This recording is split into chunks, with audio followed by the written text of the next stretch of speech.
Hello, it's Catherine here, and this afternoon I'm going to be doing a video on all the things I would like to happen in Euphoria Season 3, there's what actually ended up happening.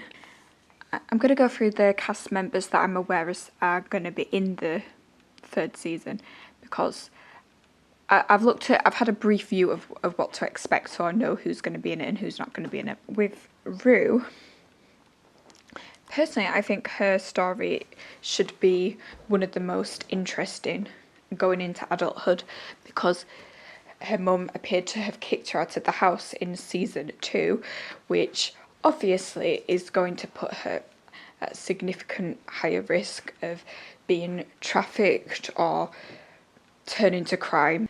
Because it's on a cliffhanger, we don't know if her mum has a change of heart or if she's really just done with the stress that Rue has brought her. I would say for a good, interesting story, it would be interesting to see Rue's progression into sex trafficking, potential homelessness as a result of drugs. Something such as that. Obviously there was that situation with Laurie that she was in. I do think it would be interesting to explore that and see how she's gone from being this teenage girl who could have gone either way, who could have been helped and gone in a completely different direction, but who may end up becoming further and further down the rabbit hole of drug addiction. And it could very well change her personality and her morals as time goes on and she becomes more desperate and more helpless, since she no longer has her family home to rely on and that safety net. Of course, it would be really nice to see Rue come off of drugs and do something really good with her life. If it's going to show us like a realistic depiction of how a teenager who once had hope and potential can end up stuck in that world, I think that would be the most interesting storyline.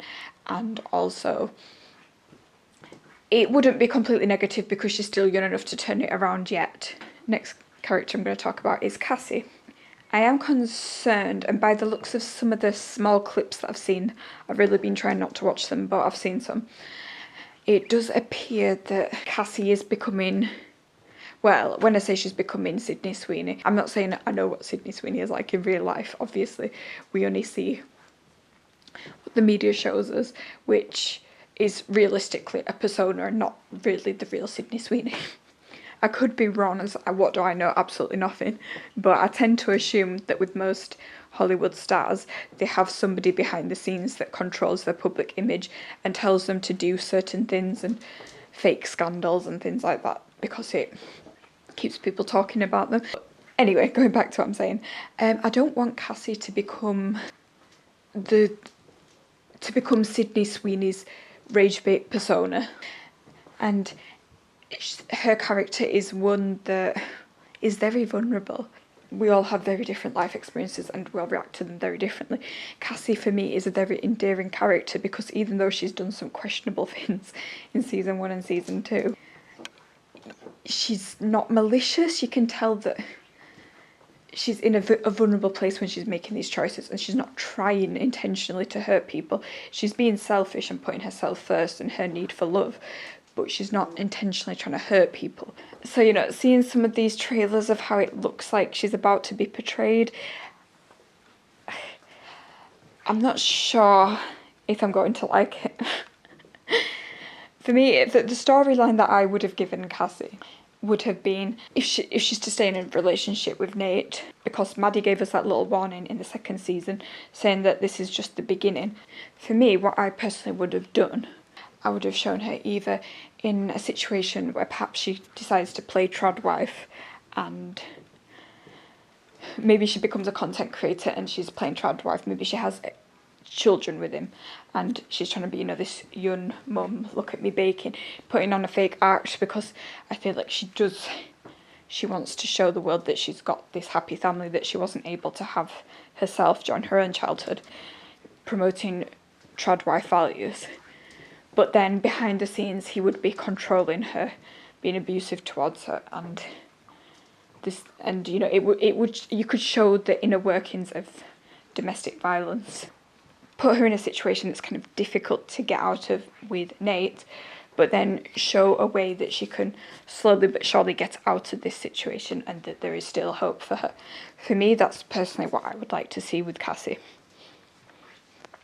Now, going on to Nate, I would like to see would be being controlling over her social media, monitoring her, doing, the typical things you would expect from a domestic abuser, but, trying to play it off like he's a really nice guy, perhaps having lots of fans, lots of girls that fancy him, that are fans of their family account, but then have very high standards for his children and actually be very disrespectful towards Cassie and potentially cheating on her. Whether he's got his own suppressed homosexuality and he's cheating on men like his dad, or whether he's actually completely heterosexual and his homophobic side was just coming from his anger with his dad and he's cheating on her with other women. I just think I would like to see that he's still deceiving people and perhaps doing something dodgy on the side like cryptocurrency or something. Perhaps he's a crypto bro and posting about success, but then he lands in trouble because it doesn't go quite right and there's some scandals within their dynamics. I don't know, for me personally that's what I would like to see, and I'd like to see him manipulating Cassie and freaking out when he senses he's losing control as she finally starts to mature out of being the needy girl she once was. I mean, it would be interesting to see if he does have a redemption arc as well, because that, I have said, the worst case scenario here really, but going by his whole personality, it doesn't seem likely that he would have a redemption arc unless something drastic happened. Now, another character that I know is going to be in it, Maddie. I could see Maddie doing lots of things actually. I could see her working in like a beauty salon like her parents, or marketing. She looks like she'd be good at marketing. Anything like that. I would like to see Maddie in a situation where she's not too rich, not too successful, but also not poor and struggling either. Kind of middling, because I want to keep it realistic. We don't have enough realistic careers shown to us on TV. I feel like everything's so inspirational, and in this day and age where so many people with degrees are stuck working at McDonald's, I think constantly seeing portrayals of people living a fantasy life is not helpful sometimes. I know it can also be a fantasy that takes people away from it, but I think people want realism sometimes as well, like maybe a bit of fantasy mixed in with the realism, but people want to see themselves represented. And they're only in the early 20s, like they might become much more successful later in life, but who in the early 20s is usually rich and successful? Not many people. I mean, I get they live in California, and if there's anywhere it's going to happen, it might be California, but most people in California it does not happen for, and the likelihood of that happening to every single kid in their school statistically is pretty unlikely. I would not expect her to care about Cassie or Nate by now. I mean, there might be thoughts she has, like, look at that thing that happened to me, that was really traumatic. Some of the stuff she's gone through with Nate, this may have given her some kind of PTSD possibly. I doubt she's still going to want him by now. After all these years have passed, she's not going to still be there thinking about him, other than to think, thank God I got out of that situation, that was a really awful situation to be in. And I don't see her being friends with Cassie again, because they're like childhood friends, but sometimes you find out your childhood bestie, you were not meant for each other and you just grow apart. I don't think she'd be there having hard feelings about it. I think she would have forgotten her and moved on by now and have a new set of friends and be very popular wherever she is. I would could maybe have show her having like dealing with the different power dynamics in the office. She always had that slight manipulative side to her, so it would be interesting to see if she sometimes still does that, but in a different situation, in a work situation. I'd like to see that she's moved on from her troubled teen years of getting into fights. I would like to see something with her family even. Maybe like if that would be the plot, something to do with her family. While I know she implied that she was like just wanting to be a gold digger trophy wife in the first season, for me personally, I've always thought that is just something you say when you're young and silly. I feel like I've probably said something like that before when I was 18, but I've never done that. And I never would do that. We just say things that we don't really mean when we're young. And I get sick of that trope anyway, so I don't want that for her. Anyway, next character, Jules. And for me, Jules, obviously she was very promiscuous and had a relationship with Rue as well in the first and second season. I do not want to see Jules promiscuous or anything like that in this season, because I felt like there was a lot of things alluded that she didn't want to be sexualised anymore. Like she was wearing a binder to make her breasts smaller so people wouldn't sexualise her and things like that. And it seemed very much like she didn't look like she was enjoying the experiences she had. Like say with Carl, it seemed like a traumatic experience from my perspective. So I wouldn't want her to go back to doing things like that. I also definitely don't want her to go back to Rue, because it really did seem like she was a person that moves on from people, and it's been so-called been 4 years, so I do not think that she would want to go back to Rue, especially if Rue's caught up in some chaotic lifestyle. I don't think she would want to be involved with that. It doesn't really match her character. Her character might have cared about her a lot, but I feel like she would have wanted to move on. And I heard there's some mention that she's an art student, so I'm already aware of that, but I do actually like the idea of her being an art student. I think that definitely suits her character.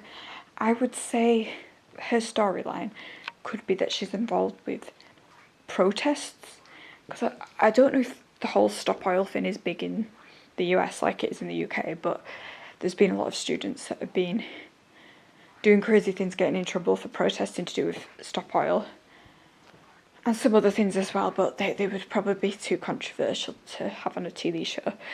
But I feel like environmental activism, that's, for me, I don't think that's controversial.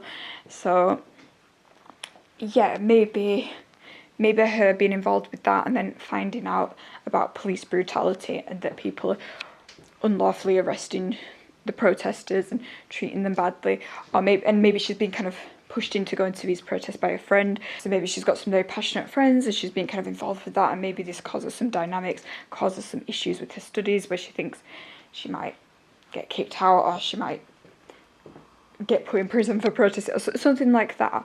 But then it being a part of her art project, part of her movement, and I don't know, something like that would be really interesting, because I feel like a lot of Euphoria doesn't have politics in it enough sometimes. Like I think they could, like they start off season 1 with 9/11 and stuff as a opening, and then a lot of political messages kind of get lost and it just ends up being a lot of sex, drugs and rock and roll. and while that's all part of Euphoria and it makes it entertaining, I think it would be nice to have something else in there as well, like a little message, and that could be cool. And yeah, she could be partying the whole time and having relationships. Like I said, just because I don't want to see her do the things that she did in the first season doesn't mean I don't think she shouldn't have other relationships that are kind of more innocent vibes relationships, but definitely not with Rue though. A lot of creativity and her doing things, her making a point, making a political statement, that would be something I would actually really like to see from her character, and her character seems the most likely to do that. And now I'm going to talk about Lexi. She's always a very organised and emotionally repressed person. She can fawn sometimes, she can be passive at times, despite the fact that she does have a need for self-control. She definitely can sometimes be persuaded to do things she shouldn't. Like, for example, when she gave her urine for Rue so she could pass a drugs test. So you can see that she does have a passive side to it, but yet it still has a bossiness to it. So I think out of all of them, she's the most likely to be successful. Out of all of them, she's the one that I can picture having an actual well-paid career, be it in something like law or be a high-up manager or something, or an assistant for someone important in a production company. I don't know, something like that.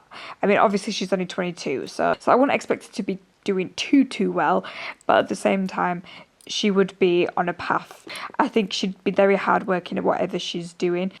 Her storyline could be that she's been overworked or some other issue other that it maybe to show the hardships of capitalism, to show how someone like her could be exploited, to show the stress that she's dealing with being a control freak, having to lose control in certain situations.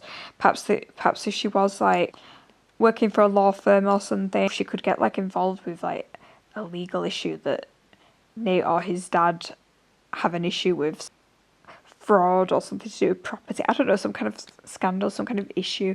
But obviously she is the sister of Cassie, so I could see her being drawn into Cassie's problems somehow, but trying to avoid being drawn into Cassie's problems. The main thing I have for all of them is I hope that they stay within the realms of what is actually imaginable for their characters. Yes, there can be growth. Yes, there can be moments where they lapse and they go back into making mistakes. Or maybe some of them do end up further traumatized and make worse mistakes. Of course, I want to see an older version of themselves, whether they become more damaged or less damaged or going back and forth in with their issues. Whatever it is, it has to be believable within the bounds of their character. And if it's not, then I need a very good plot point that explains why they have drastically changed. Okay, so scratch everything I said about me going to watch Euphoria season 3 and do a review on it, because I've now seen so many clips and so many reviews. So I'm now tainted. I can't have an unbiased point of view anymore. I personally really enjoyed season 1 and season 2, despite the fact they had an odd moment here and there that was unrealistic, of course. Probably one of the most unrealistic ones being Rue's mum not questioning what was inside the suitcase. Lexi's play was a bit far-fetched, let's be real. And there was little bits here and there that made me feel uncomfortable, like saying Maddie was in control of an adult man when she was only 14 and still a virgin until that point. Like, that doesn't make sense to me. There was lots of little things here and there that I would have changed about it. However, overall, the first 2 seasons were beautiful cinematography-wise. The music from Labyrinth really had you emoting and empathising and relating to these characters. There was lots of really important subjects touched on it, and it was fairly realistic. Again, not perfectly realistic, but fairly realistic. Even Nate, who was very sociopathic, you still saw a human side to him to an extent. But season 3, it just seems to have completely lost the plot. People's personalities seem to have completely changed. They seem to be making choices that their characters in previous seasons probably wouldn't have made. And I get that 4 years have passed and people can change a lot in 4 years. Of course they can. But they all seem to have become more stupid, more naive. So yeah, to put it bluntly, I think they messed up. After watching many clips and listening to many reviews, I can safely say that Euphoria has lost what made Euphoria. Without Labyrinth's music, it just doesn't feel like the same show. And this is no shade to Hans Zimmer, who I've obviously one of the world's best musicians. You know, it's not no shade to them. It's just this particular show that had a particular style to it. Labyrinth's music was just the perfect fit because it was the combination of that modern sounding music, which I don't know what genre you'd really call it, to be honest. It's kind of club style music, but obviously they've made it in a way that makes it a little more atmospheric and emotional. A lot of ambience to it. Has that lullaby effect. It's just perfect, like the way that Labyrinth conveys emotion through the music. It really adds so much to a scene. Even some scenes that are very simple, very subtle with the dialogue, and without the music you might miss the nuance of what's being said, but the music really helps you get inside of the characters' minds, and you kind of can feel what they're feeling through that music, even when they're saying very little. So with that missing, it does kind of, a huge part of the show is gone. From all the imagery I've seen, it looks vibrant, but it doesn't have the same hazy appearance. The bluey purple mist in the first one, or the slight yellow haze. It's very bright and vibrant, but it doesn't appear to have that same hazy effect to it anymore. The visuals of Euphoria in the first 2 seasons definitely added a lot to it. However, I've not obviously watched the full season 3, so maybe I'm missing elements with that, because obviously I've only seen clips. As far as the storylines, the plot's gone, for me, it's just not it at all. I mean, Euphoria was always kind of random. It was always random stories and things that happened, but I actually really liked that. I also liked Rue's narrations, the way Rue would put in little facts, like she put in a lot of facts about drug addiction or facts about certain mental health conditions, and those little snippets of real information that is relevant to real life is very informative and teaches you a lot of information. I wanted it to keep that drama element where it's lots of different stories of things that seem believable, for things that the average person could experience, basically. And maybe, yeah, there might be one character that has a slightly more far-fetched experience, right? If we wanted some TV show on mafia lifestyle, there's lots of good TV shows that will offer that. We've already had Breaking Bad, we've already had Snowfall, these various different productions. There's so many out there that are really, really good quality. I just feel like this is just a poorly done version of that, and it feels very far removed from what, if these characters were real people, would actually be doing with their lives. Rue, I feel like she's become like Captain Jack Sparrow at this point. She's comedically casual about the lifestyle that she's living. She's nowhere near worried enough. She's nowhere near concerned enough.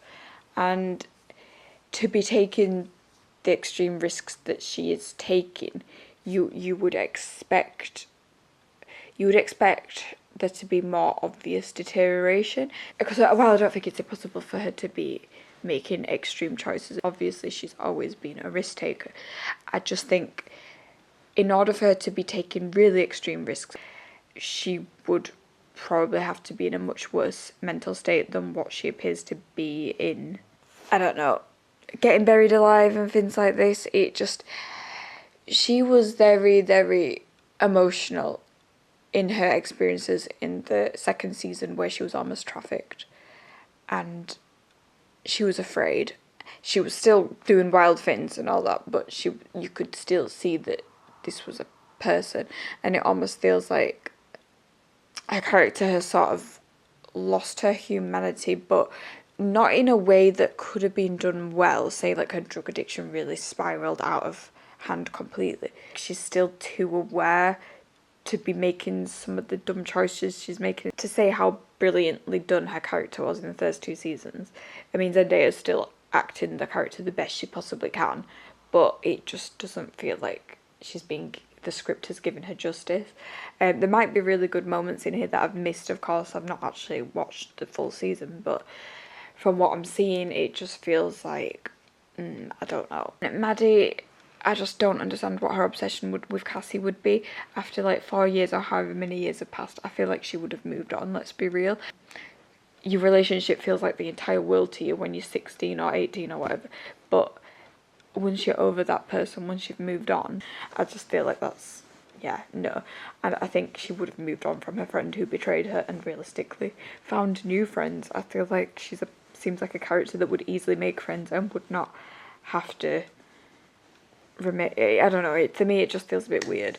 It feels sort of like she's being made as a side character to prop up Cassie, which is not the energy she had at all in the first 2 seasons. It feels very different.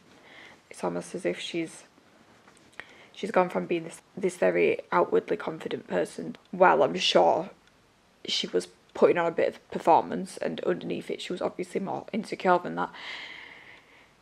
She was still nevertheless an outwardly confident person, and I'm sure as she would have gotten older, she would have become more inwardly confident slowly over time, as most people do. I don't know, I just feel like it's not really added anything to Maddie's character. It's almost like we still don't know. In fact, we know her even less. It's almost like she's not even the same person now.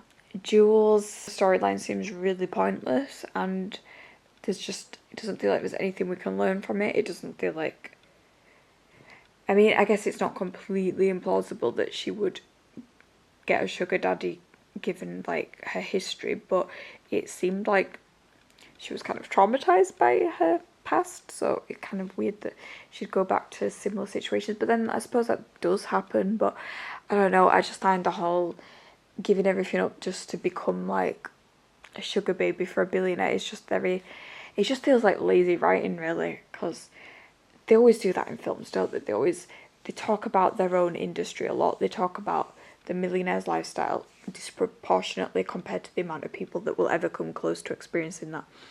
And I'm not saying like every film about a millionaire or every film about that includes references to the film industry or the media industry is bad, because obviously there's some really good ones, but at the same time it gets referenced so much. In truth, I feel like people want to see themselves represented. They don't just want this like high fantasy version of whatever to be always shown. People want to see something that relates to them.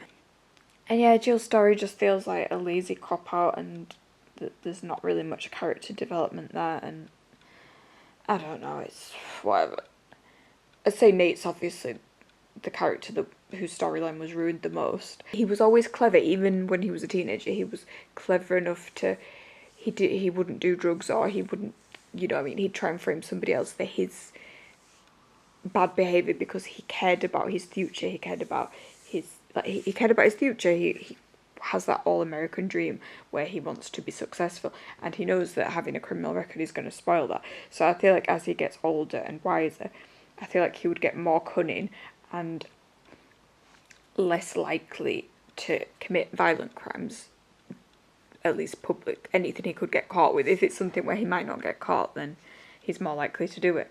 Like, I could see domestic violence being a big part of his life because he knows that he could control Cassie, who is easy to control, and she won't go to the police to protect him. Like, situations like that where he can control the situation. And again, me talking about facts, like when Rue's bringing up the drug facts, it would be good to do like a little domestic violence fact. Like, did you know it takes 7 times for a woman to leave before she finally leaves properly? You know, those kind of facts. Like, something like that would be really, again, informative and interesting, and would help shed a light on how these things happen and how these relationships occur. And seeing him like in a situation with maybe white collar crime even, or something else like that, but not this ridiculous scenario where he's got people torturing him and cutting off his fingers and burying him alive and all these other wild things. It just feels unnecessary. The audience are not just here to watch revenge on people that they don't like. We're here to actually like dissect these characters and understand their psychology and why they are the way they are, even when they are quite repulsive in their behaviour. It's about understanding their behaviour.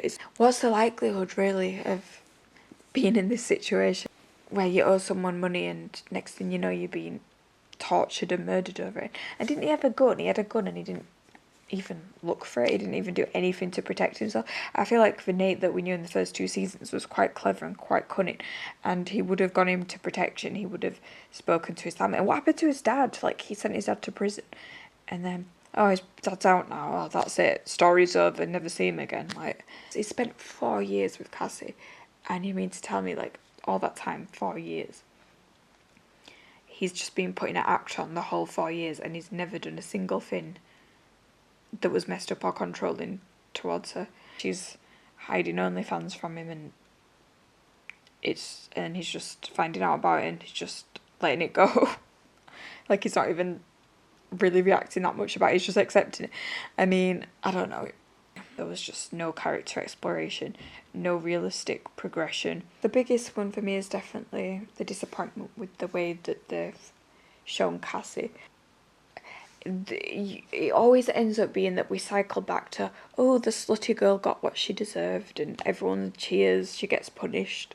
When you consider, like, there was so much nuance to Cassie, and even the second season, just to have her character ending up so superficial and brain dead and completely unaware. You were supposed to see in the second season that despite her betraying her friend by getting with her ex, that she still felt guilty about it. She still had a conscience, and the audience was too angry towards her, because while you would completely understand Maddie not forgiving her for this behaviour, of course, for everybody else, it's like you can see this as an outsider, that this is an insecure girl. She's convinced herself it doesn't matter because her friend has already broken up with him. She's, trying to convince herself it's okay, but she still feels guilty because she's been overly apologetic to her friend and struggling to look her in the eye and feeling uncomfortable and crying when she's drunk because she feels so bad about it.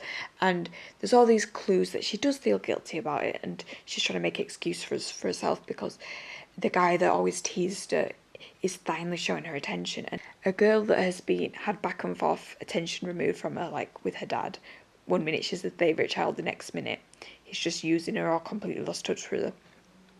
That back and forth feeling of 1 minute you have all this validation, the love bombing, and the next minute it's completely gone.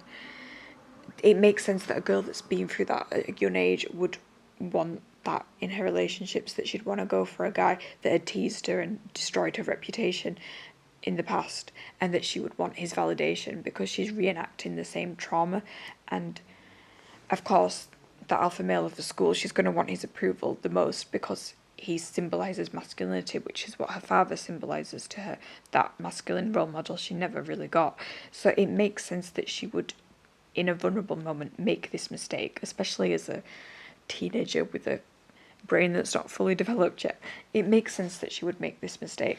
And I thought, like, in the third season, it would show us why we should actually forgive her for making this mistake as a young girl, and to humanise her a little bit, because yes, it was wrong, and yes, you can completely understand why Maddie would feel really betrayed by this. You can still see why she did this, and to just take that all away and just make her this superficial narcissist that's happy to bankrupt her boyfriend for flowers and for superficial things, and that she just wants fame, and that she doesn't care about the validation of her man anymore. She'll happily throw him away and just the fame and success. It just doesn't feel aligned with her character, and yeah, I just hate it. It also gives an excuse for the audience to continue dehumanising women that are sexually objectified, and I just don't like it. That's just how I feel personally. Another thing I don't really like is the constant girls with lip fillers everywhere. So much plastic surgery everywhere. I remember in school feeling like I was so special for having a little fullness to my lips. But nowadays I feel like I don't even have any because of all the filler everyone's getting. I just want to see more like real faces and like a combination of different facial features. It's giving everyone body dysmorphia to constantly see that on the screen all the time. How are we supposed to know why the beautiful characters that are seen as like, that are put on a pedestal, how are we supposed to know that they should be put on a pedestal when they look like every other character on screen? With all that considered, it does seem like I will be disappointed from what's been on offer so far.